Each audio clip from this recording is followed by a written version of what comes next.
It's the Kink Consultant Podcast, where we're turning up the heat on all things kink and dating, relationships, and pop culture. So close the door, plug in your headphones, and let's get down to it.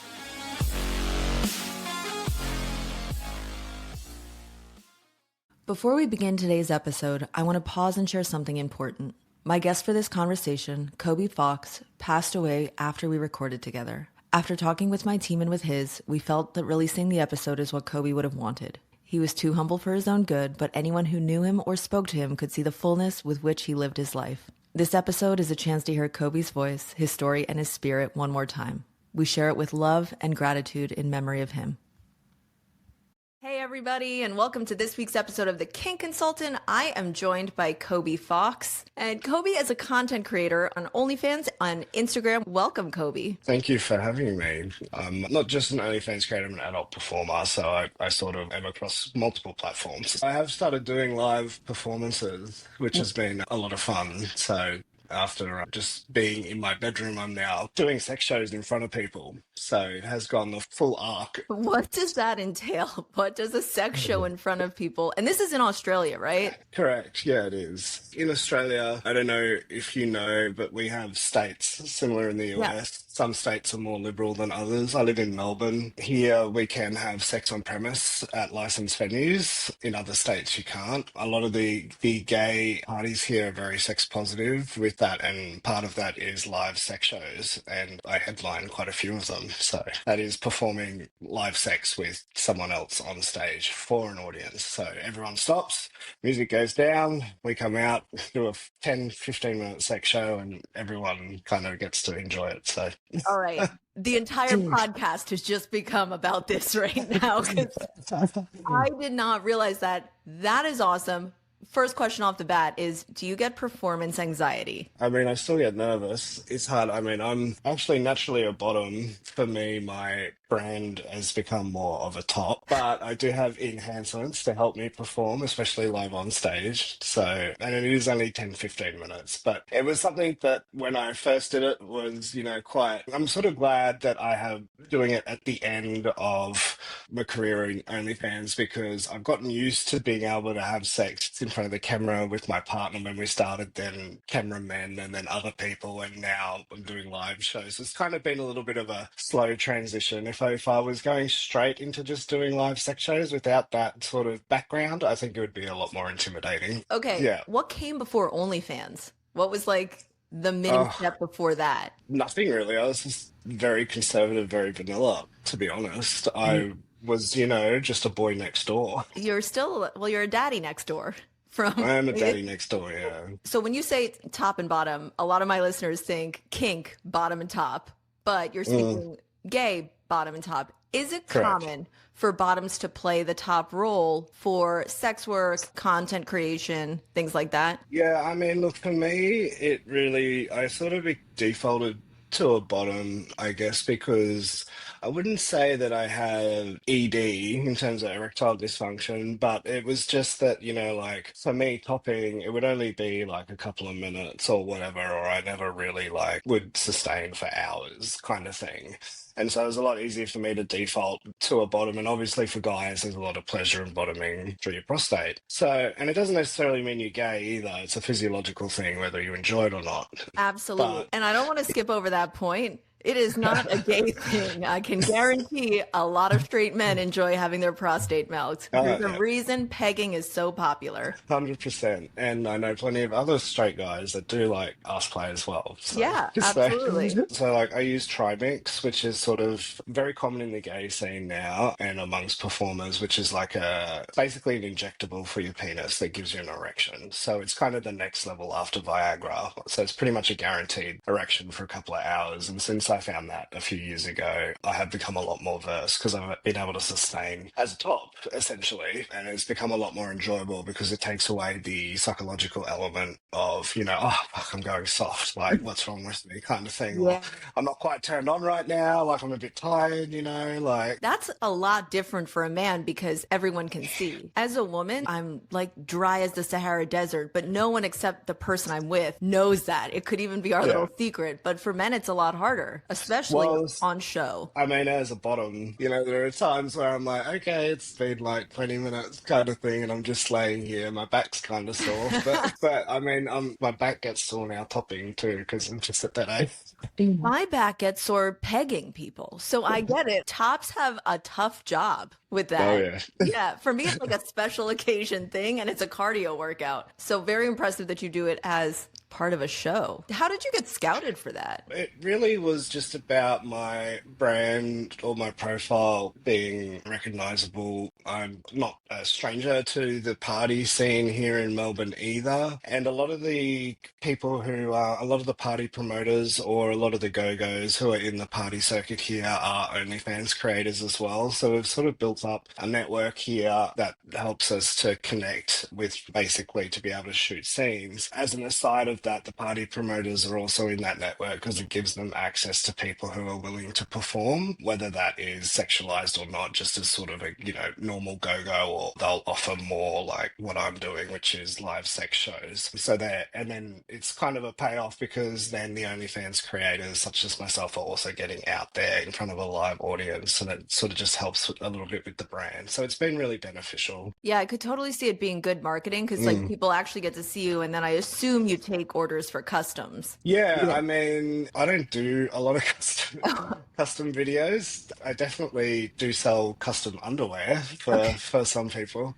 But yeah, I do a lot of collabs. So I think in the gay space, customs are not as big as what it is with the straight space. I think the biggest thing I noticed between the mainly women and the OnlyFans and guys is that like the guys who are interacting with women are looking a lot more for a kind of girlfriend experience or that kind of online relationship that's a bit more personalized. Yeah. I think gay guys just consume. They just want hot content. They don't necessarily want to do a lot of engagement. So the problem is that sex is really accessible in the gay community. So your customers who are subscribing have a very different psychology of what they expect when they're paying compared to a straight guy who's logging onto OnlyFans. Like a straight guy who's logging onto OnlyFans will set a budget of maybe $100 or $200 to drop in a session with PPV, chatting, getting personal videos and stuff. A gay guy going onto OnlyFans wants to pay the monthly subscription and get access to everything on your wall. And it's simply because as a straight guy, sex is very much controlled by society, whereas as a gay guy, and just naturally through our community, sex is very prominent in the clubs, like I was just talking about. There's not many straight clubs you can go to and see a live sex show and have sex at the club in a specific room called a dark room. You can at every gay club here. So all of a sudden, the access to sex is a lot lower in the gay market. So it's like, well, why should I pay $200 tonight when I can just go somewhere else and get it for free? So I would say it's definitely still lucrative, but it's never going to be as lucrative just simply due to that sort of marketing psychology. Yeah, tough market. How much does a ticket to the sex show cost? Well, if you come with me, it's free. You'd be my plus one. If I make it to Australia. But generally, like,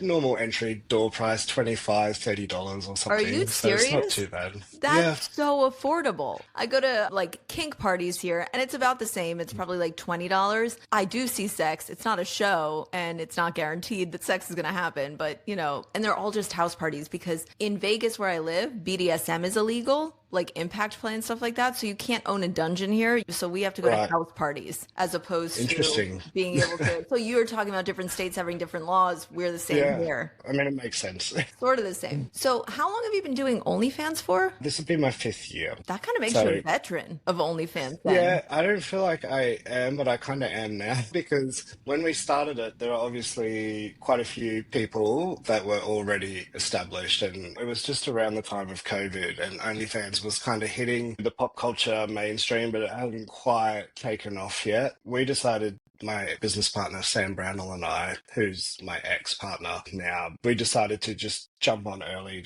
as a side hustle to make some extra money because we had time in COVID. I could probably have named all of the other gay creators who were willing to collab with us on one hand at that time. And now there's, hundreds of people that I could reach out to here. And I've just seen it explode from over the last 5 years from, being a select group of people to suddenly now, like, if you don't have an OnlyFans, what are you doing? So leaving money on the table. Do you think it's because it just became more societally acceptable to have an OnlyFans, whereas in the beginning it was sort of still like, oh, porn, you'll be on camera forever? I think it was just too, like, it just made it so accessible for not just to consume, like, influencers, essentially, that you were following and they had an OnlyFans, so it piqued your curiosity. But the flip side is it's just so easy to, like, hey, I could put a nude up and get paid. You don't have to be earning $1,000 a week, but even just earning $10 a week is a coffee, for some people. So all of a sudden, people are jumping on this social media platform. To me, it just looks like Facebook. It's got the same layouts. It's super easy. And all of a sudden, you're controlling your content and you can put a price on it. So it just kind of blew up, really. Which is impressive. I mean, Yeah. I think I know way more creators now, because it used to be 5 years ago, it would be people whispering like, oh, our neighbor's an OnlyFans creator. And now it's something that's openly talked about among people. I think too, because, like OnlyFans, it's not pornography, it's OnlyFans. People don't Yes. say, oh, they do porn, they do OnlyFans. Like, it's sort of, it is porn, but But the name has changed it so that you can, like, talk about it in public and it's not really shaming, yeah, it's become its own Yeah. thing. Not gonna lie, you absolutely piqued my curiosity to a distracting level when you mentioned your business partner and ex-partner, who is this still your content creation partner? How is that working? Yeah, I mean, we still work together. We were together for 6 years, so Wow. it's only just been recent. I mean, we both have new partners. When we started as a couple, Koby and Sam, and that's what our brand was built on. And quite early on, we did collaborations. We were one of the first Aussies to actually go overseas and collaborate with. Our first trip was to the UK, and that was simply because there just wasn't the level of creators in Australia, whereas in the UK there was some high-profile people that we went over there to shoot with. And because we did that very early on, and I think within the first year that we started OnlyFans, all of a sudden we got pushed out onto these big accounts and became known as the kind of the Australian Couple? guys, Yeah. Koby and Sam. That brand is quite strong, so it doesn't make sense to split it up because people know us as Koby and Sam. We could walk into a bar in Barcelona and people will turn their heads and recognize us now. Wow. So, it's pretty crazy. That's really cool. Because Yeah. 5 years ago, like, could you have imagined that being a reality? No, not at all. It wasn't like I set a business plan 5 years ago to be where I am. We just did it as a side hustle and I built on it. Yeah, it just seems to keep building. That's awesome. Are you and Sam still creating content together? We are, yes. We still have a heap in the pipeline that we haven't released. He's taken a slightly bit of a backseat, whereas I'm just planning my next return to the UK trip. So it'll be exactly 4 years since I was in the UK first this That's June. awesome. And this is going to be like your first solo trip then. It is. It will be my first solo trip, which is actually a little bit hard to swallow because for us, like, I've been really fortunate, especially because the international trips are very taxing. We could be shooting 3 or 5 scenes a day and having someone there because, I have to wake up at 5 a.m. to start, we call it douching, to prep for bottoming for your Yes. scenes. Yes. The Kinks 5 a.m. community is Yeah. familiar with douching. Being on set at 12, pumping scenes out, being exhausted, but having someone there with you the whole time just makes it a little bit easier. But this time being completely solo will be, like a little bit, it'll be a bit hard to swallow, but something I have to do. I just went through a breakup with my ex-fiance of 7.5 years, and I know there's like a recalibration that has to happen of like, oh, here's the thing we used to do together, now doing it separately. But I have to commend you for even being able to like stay business partners. That sounds tough. We broke up amicably, so we became apparent that our journey had kind of ended. However, our business journey continues and we remain friends, which is great. That's awesome. Now rolling it back to the enema slash douching. 5 a.m. You're getting up 7 hours before you start. So I actually have in the last few years just do a light douche, but I actually deep douche now. The difference being that a light douche is just cleaning out the first, I don't know the technical terms, but the rectum. Yep. A deep douche will actually surpass that It, into the colon and go all the way through the intestine. The problem with that is, well, there's positives and negatives. The positives is if you do a deep douche, you're clean for a day, basically. So like I could deep douche, I can go to a party, I'll be clean. After the party, go home, I'll still be clean because, any food that's come down has to go through that whole tract before it gets there. The negative is that it does take longer to actually do the douche than a light douche. So generally for me about 3 hours because you're putting water up there in sort of the first hour. You have to wait a couple of hours for that water to come out of your system. It doesn't just come out all at once. It will slowly drip down over a few hours. So you've kind of got to like set a bit of a time. It's something you can't do 20 minutes before they rock up. You've really got to be like, hey, I'm planning this. Let's get to it. But yeah, like I said, the benefits are once you get that down pat, you can have a lot more fun you can party long for term longer. then. Yeah. The best way to describe it is kind of like when you're light douching, and you know how like sometimes you put too much water up there and it sort of passes Yeah. where it like curves, and then all of a sudden you're getting dirty water and it just won't stop because Yeah. that water is coming from the others. So essentially, what a deep douche does is like you continue pushing that water so it purposely goes past that point. And rather than just stopping at the point, you keep going to fill it up. So you still use a very low pressure tepid water, but you just, rather than 10 seconds, I will hold it for like up to sometimes a minute to really fill that passage. And then it will take, generally 5 to 10 minutes before things start to move, and all of a sudden everything will just move. Yeah, it can get a bit painful too because sometimes like you've got to get the closure between the rectum and the intestine. You've got to kind of move to open it to let the water flow. Sometimes it's easy, sometimes it's not, but yeah. It cramps, doesn't it? A little bit of Yeah, cramping.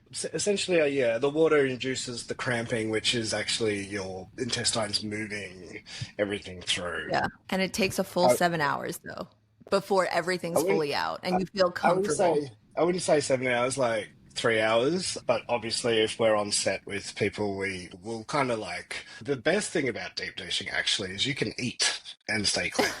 So we would deep douche, do our initial pass, go have breakfast, and then come back and then finish off. And because you can eat, so it was a game changer. Because normally, like before that, I would not eat like for half a day before we had a shoot day to make sure that like no food was passing through. And once we discovered deep douching, yeah, the fact that we could eat and still be clean was a game The changer. day before. Wait, when were you not eating? Day of or day before? The day before, we would usually stop eating around midday or that just to allow food to like fully pass and then light douche so that nothing was still coming down. Because the light douche only lasts like half an hour or something before your Yeah. body can move, kind of thing. So, That makes mm. sense. What's your schedule? Because I know you're quite busy. How often are you filming? How often are you posting? I post to socials every day because you've just got to feed the algorithm. Shooting wise, we kind of do content blocks. We'll try and shoot a bunch of content in a condensed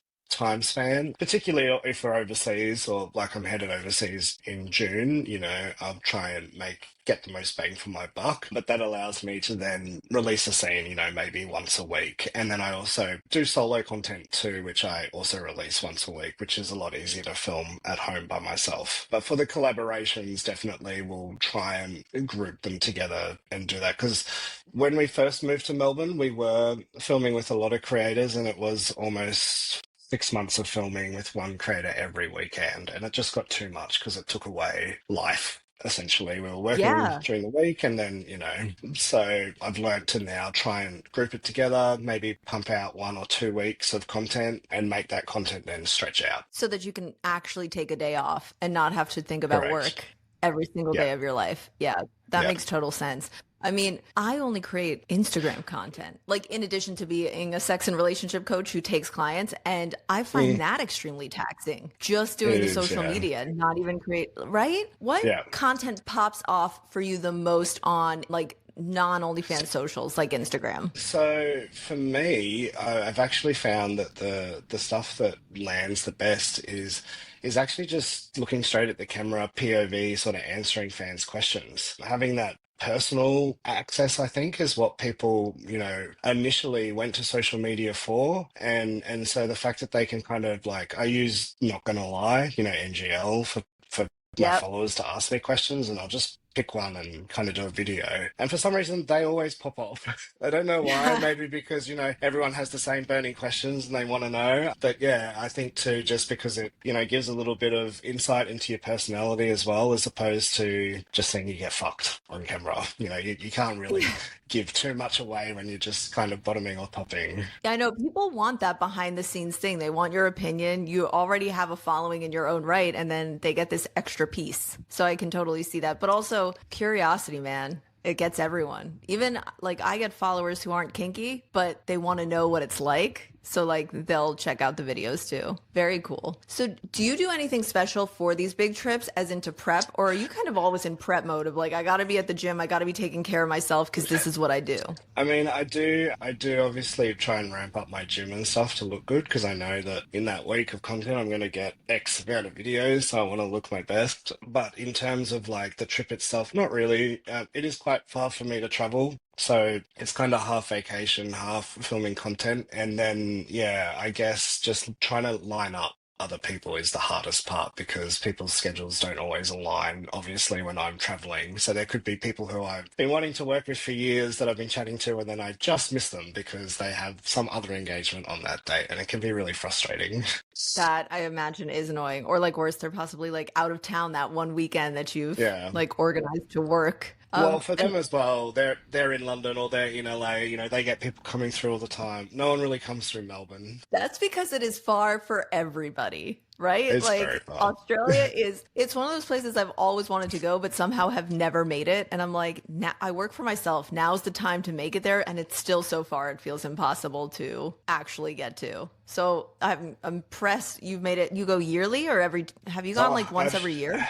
pretty much like even twice a year. Like I've shot in the UK, I've shot in Spain, I've shot in Mexico, I've shot in the United States, shot in Amsterdam, Berlin, like Germany. I've shot in a lot of places. And what's been great too is that like I've shot in multiple countries with the same creators. One of my first people I worked with, PJ Knox, we met in the UK. He was then in Barcelona and we shot together. We then caught up again in Mexico and did a scene. And, it's so great to run into these people all the time that you're working with in different countries because it's just like, oh, hey, like it's so nice to see you again. And we're here in X. And like, that community is quite small. So it just adds a bit of familiarity and it's nice. Do you have a favorite city you go to? Definitely Barcelona is a bit of a hotspot for creators or for gay content, and we work with a producer there, Macho Jim. Sam and I recently just got nominated at the European Grammys for Best Top and Best Pornhub models for our work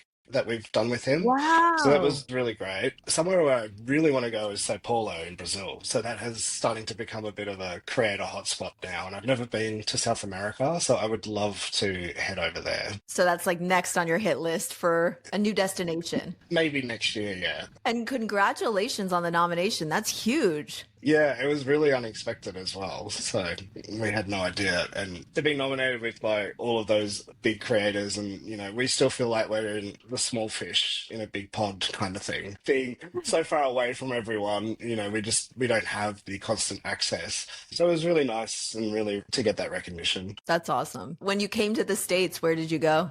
Obviously LA, and we've spent some time in Florida as well, and we've got a relationship now with some creators and looking to go up to the Midwest later in the year too to shoot content up there and possibly Oh, New cool. York. So you do travel a lot. Aussies do travel. I think because we are so far, when we do head overseas, we don't just go for a few days. We always take like 2 or 3 weeks. Like my Europe trip coming up is 4 weeks because we want to make it worth it. The flight is 24 hours at least, and expensive. Yeah, So we don't want to absolutely. just, As an American, I'm like, will your job be waiting for you when you get back after yeah, 4 weeks of travel? That's yeah, yeah. unheard of here. We do. I think Which the standard is 4 weeks leave, 20 days. All right. That's a Yeah. lot of time. I love that you're making the most of it. Oh, I have to. Yeah, definitely. And then you're able to fit in vacation because it does sound like you're working a lot. So like being able to mix it up and get the best of both worlds. What are your personal kinks? So I never used to, but this is something that has developed over time. Is I've actually really enjoyed what we call cum dumps. So it's kind of like a gangbang, essentially a group of guys just fucking me like a line, kind of like a Bonnie Blue style Like a train, line. sort of like Yeah, one after yeah. the other, all coming inside Yeah, you. yeah, anonymously as well. So I kind of like to be blindfolded and just be put there and then have guys go through me. And so that's a really big turn on for me. I think mainly because it's kind of giving up control, and I'm a very sort of regimented and controlling person. So it's kind of me being able to release and just give in to whoever it is and the situation. But I've decided this trip to try and maybe do a come dump scene. So I'm trying to organize that at the moment. Awesome. Okay, yeah, that makes Mhm. total sense too. It's like letting the floodgates open and releasing all of Basically. that like controlling energy. Yes, yeah. Um, is there going to be like a Sharpie somewhere where they can sign you on their way out or no? So generally, Maybe I wear a jock strap, and there is a marker, and they do a little tally on the jock strap. that's You know, like awesome. four and then across, four and across, and so Yeah. yeah, you can count the number of loads. And then I sell the jock strap usually. You know, someone wants to buy Oh it. man. Okay. So now what's your record number? Question one. And number two, what's Uh, the most you've gotten for a jock strap? A used jock strap like that? it was 56 loads in Miami, but it wasn't filmed. It was just something I did personally during a You're allowed, convention. yes, Um, to have your and personal and moments. then a lot of people are like, "That's impossible. How did you organize that?" Blah blah blah blah blah. And it really wasn't hard. Was in Miami. I have a Sniffies, a gay app that just, you can connect with people. I'm recognizable, so lots of people messaged me, and there were lots of hot guys in Miami. They were all asking for one-on-ones, and I was like, I'm never going to get through all these guys. I'll just make a group and start inviting them into the group. And it just grew. It just went like from like, five to suddenly like 40 something guys. And I just set a time in the group thing and waited, and they all showed up. So Wow. Well, of course they yeah. And did. then They, well, you never know. how long did it last? It was 3 hours, so I did it for 6 and 9. And I remember, like at 6 o'clock, I like put on my blindfold, got on the end of the bed, and the door was sort of unlocked at the hotel. And I sort of waited, and I waited for like 15 or 20 minutes. I thought, oh God, no one's gonna come. And then I heard the door open. So the door opened, and there was one guy, and then all of a sudden, like you keep hearing the door. I think that's what I get off on, is hearing the door open most of all. So for some Oh yeah, reason, I I don't get know that. why. I get that. There's like it builds the anticipation. You know it's Yeah. coming.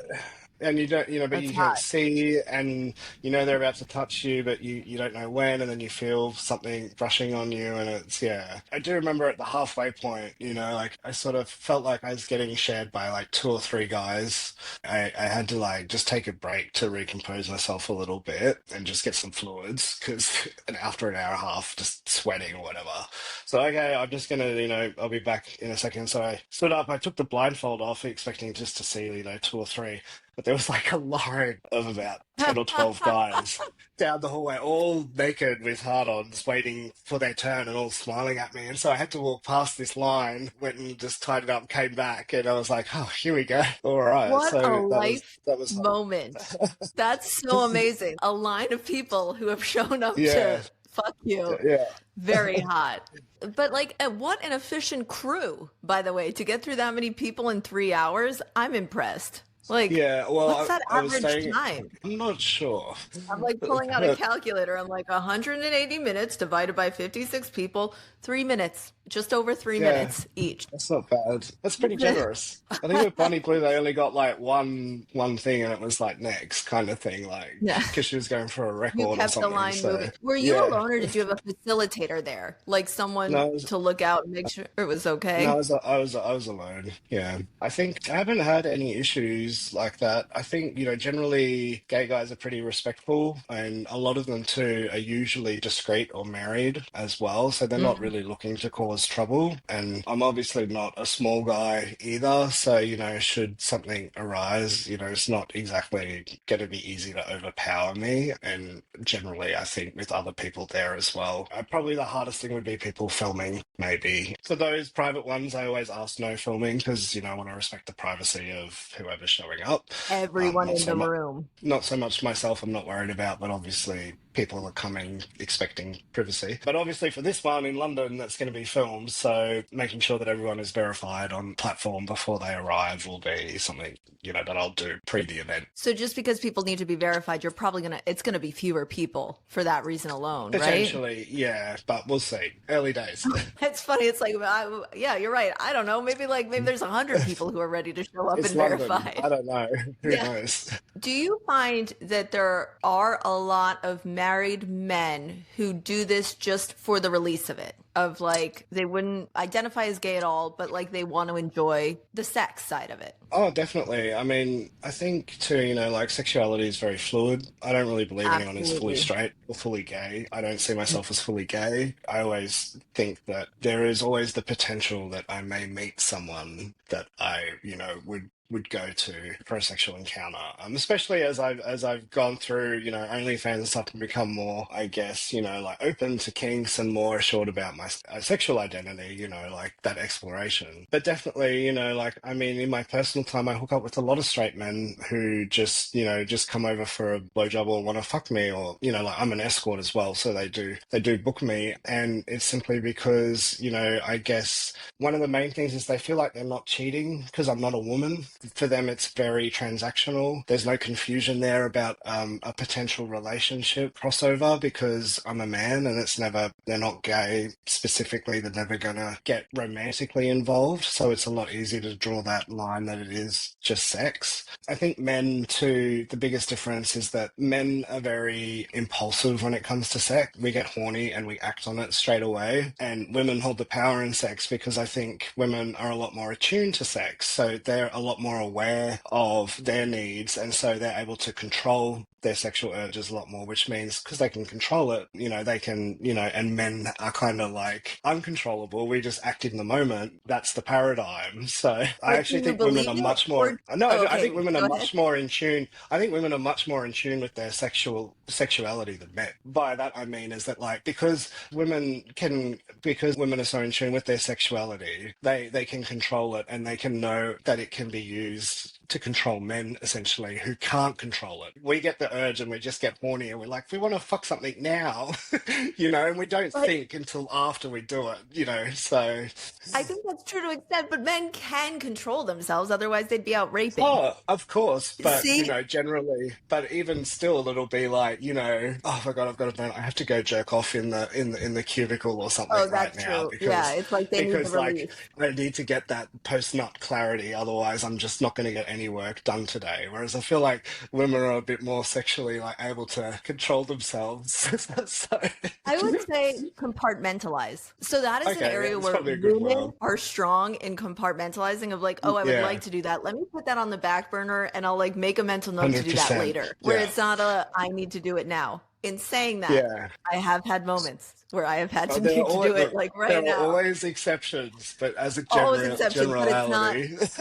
It's not the rule for me. See, a lot of the straight guys will a lot of the straight guys will be like, hey, I'm just super horny. I just need to blow now. I'm driving down this street on my way to a meeting. Are you free? And it's like, yeah, swing by, and it'll be like, bang, bang, done, out. And they're gone, so.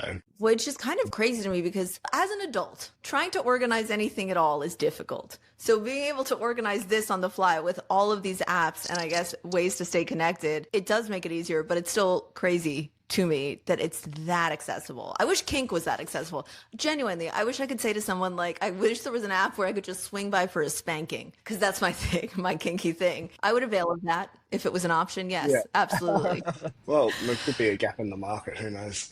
Believe me, there is not enough of a gap in the market. I would, even if I wanted to pay for such service, it doesn't exist. That is how rare it is. A gap, I guess, in the market of what you provide. So what do you have plans to expand the business? Like, I mean, obviously you have your fingers in a lot of different pies here. I feel over the course of this conversation, like a couple of things have come up, like, oh, I also do this, I do that. I'm also doing this. What's Yeah. next? Look, I don't really have a plan. I'm just keep going with the flow. As opportunities come, I sort of just take them as opposed to being like, this is where I want to be in a year's time or whatever. I'm sort of just enjoying it because I do work full time as well. And I know that this side hustle is not kind of a forever thing. So I'm just building on it, and if something pops up, I'll be like, yeah, but I'm not actively pursuing too much. And I think that's the best way to kind of go about it because this is a very up and down industry, trying to be your own boss in any business is, very tumultuous, let alone in the sex working field or sex industry, because one minute you're hot, one minute you're not. It all depends on socials, anything. Like my Instagram account just got shadow banned for a month or something from a post I did. So, all of a sudden now my reach is like limited for a month, which, obviously affects revenue. So it's so unpredictable. And then I Yeah. think sometimes if you have these kind of big goals in such a industry that is in so much turmoil all the time and big turnover, you can maybe set yourself up for a bit of failure. So it's best Yeah. to not get too attached. But definitely, I have key people that I want to fuck. So, and I've ticked them off my list. So I do have some goals. I love that. The goal is like to fuck the people I want to fuck.